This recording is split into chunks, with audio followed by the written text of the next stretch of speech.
हे guys, Sanjeev यार, welcome back to my channel. और आज मैं डिवाइन पर्सपेक्टिव का 33 पार्ट एक्सप्लेन करने जा रहा हूँ। गाइस, मेरी वीडियो अगर आपको थोड़ा सा भी पसंद आता है, प्लीज आप मेरी वीडियो को बस अपने एक दोस्त से शेयर जरूर कर देना। तो चलिए गाइस, बिना किसी देर के, बिना किसी हिचकिचाहट के शुरू करते हैं आज की वीडियो।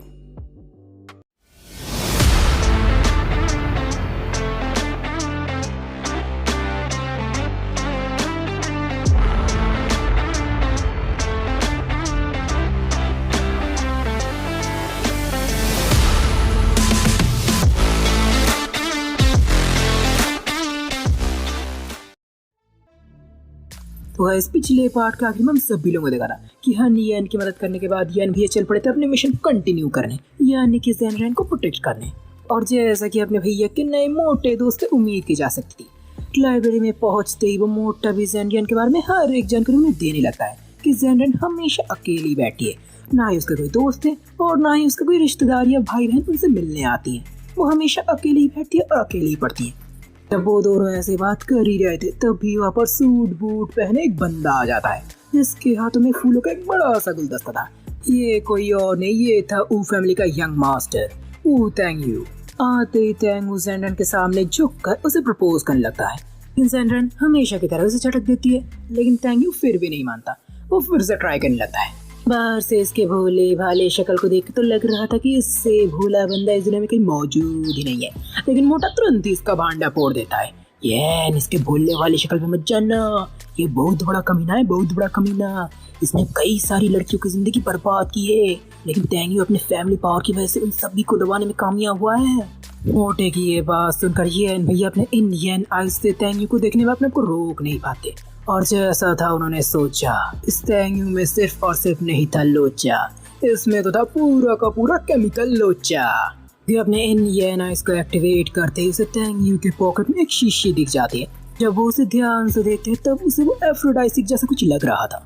और दूसरा, तेंगयू के इतने बार बोलने से आखिरकार ज़ेनरेन उसके साथ एक बार जाने को मान जाती है, जिसे देख कर येन भैया तुरंत अपने काम पे लग जाते हैं। आखिरकार फैंग मैडम ने उन्हें इसी काम के लिए तो यहाँ पर भेजा था, और वैसे भी कैसे वो एक लड़की को ऐसे मुझ पे अकेला छोड़ सकते थे। ये तो उनके उसूलों के सख्त खिलाफ था, इसलिए अपनी जिम्मेदारी और अपने उसूलों के खातिर वो चल पड़ते तेंगयू को सबक सिखाने। जाते समय वो तुरंत तेंगयू और ज़ेनरेन के बीच से गुजरते हैं, और ऐसा करते समय वो अपने हाथ को जोर से तेंगयू के पॉकेट में मारते हैं। और ये भैया के ऐसा करते तेंगयू के पॉकेट में रखा बोतल तुरंत टूट जाता है, जिसे देख कर तेंगयू तो सत्ते में आ जाता है, क्योंकि इस पोर्शन को खरीदने में उसे मोटी रकम खर्च करनी पड़ी थी, और ये पोर्शन ऐसे ही बर्बाद हो गया। बोतल के टूटने से उस पोर्शन से अजीब सी स्मेल आ रही थी। ये क्या चीज़ है तुम्हारे पॉकेट में? जैसे सुनकर तेंगयू तुरंत घबराते हुए कहता है, नहीं, ये तो बस एक दवाई है जिसे मैं हमेशा अपने साथ रखता हूँ, मेरी बॉडी थोड़ी कमजोर है इसलिए। अभी येन भैया भी उनसे पूछते हैं, तो सीनियर क्या बता सकती है ये कौन सी दवाई है? लेकिन तेंगयू तुरंत इस बात को झटक देती है, अबे तुझे इससे कोई मतलब नहीं।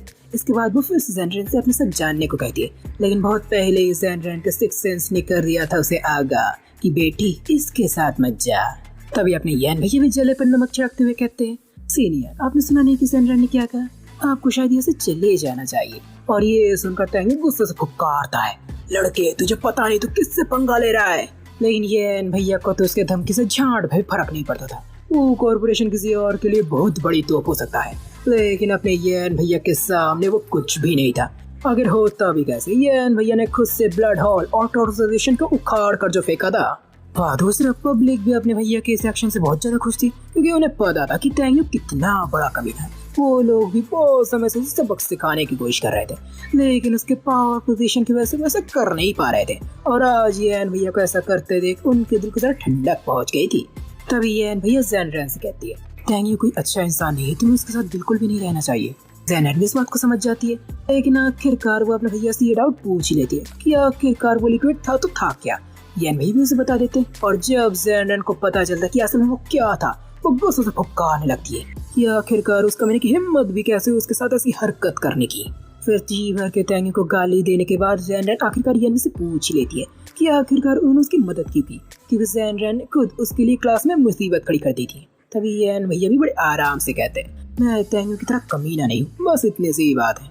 येन भैया ये कहकर चले तो गए थे, लेकिन ज़ेनरेन मैडम समझ गई थी कि अपने भैया में कुछ तो बात है।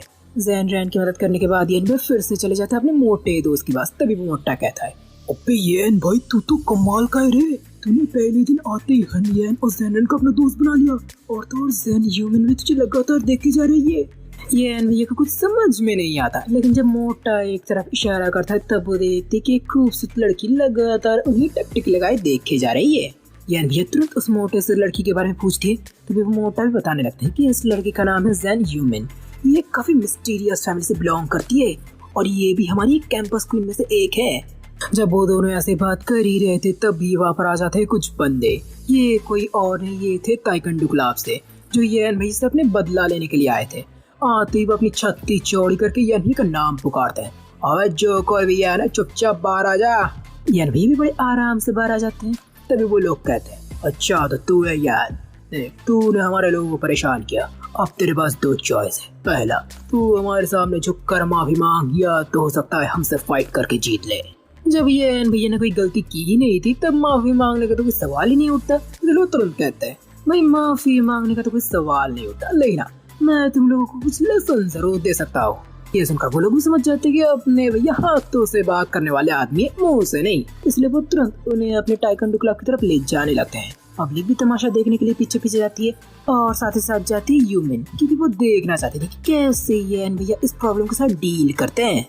दूसरा, जब येन भैया ताइक्वांडो क्लब पहुंचते तब उन्हें उस जगह का नाम और उस जगह का माहौल कुछ खास पसंद नहीं आता। इसलिए वो तुरंत कहते हैं, शायद मुझे इस जगह का नाम बदलकर चाइनीज मार्शल आर्ट क्लब रख देना चाहिए। और ये सुनकर पब्लिक के बीच में मौजूद ह्यूमन तो भौचक्की रह जाती है। वो सोचने लगती है कि अपने भैया में तो बहुत बड़ा जिगरा है भाई। और तो और ताइक्वांडो क्लब का लीडर पोजिंग जियोंग एक गुस्से से फुफकार लगता है, छोरे तेरी इतनी हिम्मत कैसे हुई। लेकिन येन भी तो फिर से बड़े आराम से कहते हैं, देखो मेरे पास फालतू बर्बाद करने का कोई वक्त नहीं, इसलिए एक काम करो, एक साथ आ जाओ। ये सुनकर सभी के सभी अपने भैया को बहुत बड़ा एरोगेंट समझ लगता है, इसीलिए तो ताइक्वांडो क्लब के सभी मेंबर्स एक साथ उन पर हमला कर देता है। लेकिन येन भैया के लिए कोई बड़ी बात नहीं थी, वो तो बड़े आराम से सभी को किसी मक्खी की तरह उड़ा देता है और सीधा ज़ेंगज़ोंग के सामने पहुंच जाता है, जिसे देखकर पब्लिक तो बहुत ज्यादा इम्प्रेस हो जाती है। और दूसरी तरफ ज़ेंगज़ोंग भी समझ जाते कि येन भैया को लल्लू पल्लू नहीं है, इसलिए वो तुरंत अपने सबसे पावरफुल अटैक आजमाता है। लेकिन जब बड़े बड़े खवंडलियम के फाइटर येन भैया के सामने धूल चाटते थे तब ये बेचारा बंदा येन भैया का क्या ही कर लेगा, इसलिए वो भी येन भैया के हमले के सामने टिक नहीं पाता और दूर दीवार में धंस जाता है। लेकिन येन भैया यहीं पर नहीं रुकते, वो ज़ेंगज़ोंग के पास जाते हैं और उसके पास एक दीवार में एक जोर का मुक्का मारते हैं और उनके मुक्के से दीवार में बहुत बड़े बड़े दरारे आ जाते हैं, जिसे देखकर तो ज़ेंगज़ोंग की हवा टाइट हो जाती है। फिर येन भी बड़े आराम से कहते हैं, देख येन अब मेरी छोटी बहन है, और उसकी तरफ अगर तूने आँख उठाकर भी देखी ना तो तेरी आँखें निकाल कर गोटियाँ खिलूंगा, गोटियाँ। फिर ज़ेंगज़ोंग को सबक सीखने के बाद येन भी तुरंत वहाँ से जाने लगते हैं। लेकिन जब वो जा ही रहे थे तभी ताइक्वांडो क्लब के सभी मेंबर येन भी के सामने झुक जाते हैं और उन्हें देते हैं फुल इज्जत, मास्टर प्लीज हमें अपना शिष्य बना लीजिए। वहाँ दूसरा ताइक्वांडो क्लब के सभी मेंबर्स को ऐसा करते देख बेचारे ज़ेंगज़ोंग को तो गुस्से और दुख के मारे उनकी उल्टी हो जाती है, क्योंकि वो बेचारा बस अपने एक ही दिन में अपना नाम, इज्जत, शोहरत सब कुछ खो चुका था। वहाँ दूसरा ह्यूमन भी अपने भैया की ताकत को देखकर बहुत ज्यादा इम्प्रेस थी, इसलिए अब तो वो अपने भैया को अपना बनाना चाहती थी, जिस दौरान वो उससे मिलने के लिए आगे आती। लेकिन जैसे वो येन से मिलने ही वाली थी, येन भी तुरंत वहाँ से भाग लेते हैं, क्योंकि उनका कोई शौक नहीं था अपने इतने सारे स्टूडेंट बनाने का। और उनके पीछे टीचर चिल्लाते हुए भाग लेते 100 से ज्यादा ताइक्वांडो क्लब के लोग। और येन भैया को उसे ऐसे इग्नोर करते देख ह्यूमन तो गुस्से से पैर पटकती रह जाती है, साले उसकी हिम्मत कैसे मुझे ऐसे इग्नोर करने की। वहाँ दूसरा जैसे तैसे येन भैया और मोटा उस भीड़ से बच जाते हैं, और जब वो दोनों ऐसे चैन की सांस ले ही रहे थे तभी वहाँ पर आ जाते 3 बंदे, जो दिखने में काफी ज्यादा हंसमुख और फ्रेंडली लग रहा था। वो आते ही अपने दोनों दोस्त से येन भैया की मुलाकात करवाते हैं। येन भी मुलाकात करते हैं और कहते हैं, भाई तू तो कमाल का है भाई, हम लोग कब से ताइक्वांडो क्लब के लोगों को सबक सिखाने की कोशिश कर रहे थे लेकिन ऐसा कर भी नहीं पा रहे थे, लेकिन तूने तो कमाल करी है भाई, क्या हम तेरे साथ एक पार्टी बना सकते हैं। पोल चैंग येन भैया को एक अच्छा बंदा लग रहा था, इसीलिए येन भैया उसके ऑफर को मान जाते हैं और उसके साथ चल पड़ते हैं पार्टी करने। थोड़ी देर बाद वो लोग एक बार में होते हैं, बार में आके वो सभी लोग मस्त पीने लगते हैं। लेकिन थोड़ी देर तक पीते पीते एक बात हो जाती है उन लोगों को साफ कि पीने में है येन भैया उनके बाप, इसलिए वो लोग तुरंत येन भैया के सामने हार मान लेते हैं ओल्ड चैंग तो पहले ही पीते पीते टल्ली होकर सो चुका था, इसलिए येन भैया उसका ख्याल रखने के लिए वहाँ पर बैठ जाते हैं और ओल्ड चैंग के बाकी दोनों दोस्त मोटे को ले जाते हैं डांस करने। और मोटा तो अपने सामने इतनी सुंदर सुंदर लड़की को देखकर खुशी से बावला हो जा रहा था। वह दूसरा भी येन भैया को यूनर मैडम का ख्याल आता है, क्योंकि पिछली बार मिशन के दौरान वो यूनर मैडम को बिना बताए चले आए थे, इसलिए यूनर मैडम उसे बहुत ज्यादा नाराज थी। जब वो यूनर मैडम के बारे में सोचकर उसे फोन करने ही वाले थे, तभी उन्हें सामने से यूनर मैडम दिख जाती है, जो किसी और बंदे के साथ कहीं पर जा रही थी। येन भी कुछ समझ में नहीं आ रहा था कि आखिरकार ये बंदा है तो है कौन, इसलिए वो सीधा सीधा यूनर को फोन लगाती है और कहती है, यूनर मुझे माफ कर देना, पिछली बार एक मिशन के कारण मैं तुम्हें बिना बताए चला आया था। लेकिन फोन पर यूनर मैडम ने तुरंत माफ कर देती है और कहती है, मैं अभी ऑफिस में हूँ, मैं तुमसे बाद में मिलूंगा। इतना कहती वो फोन को काट देती है। लेकिन यूनर मैडम का चेहरा देखकर साफ पता चल रहा था कि उन्हें येन भैया से झूठ बोलने में कितनी ज्यादा तकलीफ हो रही थी। लेकिन वहाँ दूसरा यूनर मैडम के साथ जो बंदा मौजूद था, वो तो यूनर को अपने साथ पाकर बहुत ज्यादा खुश थे। वहाँ दूसरा येन भैया भी यूनर को उस बंदे के साथ देखकर सोचे जा रहा था कि आखिरकार यूनर मैडम ने झूठ बोला तो बोला है क्यों। फिर येन भैया के सामने वो दोनों गाड़ी करके कहीं पर चले जाते हैं, पर येन भैया अभी भी सोचे जा रहे थे कि आखिरकार यूनर मैडम ने उन्हें इतना बड़ा झूठ बोला तो बोला ही क्यों।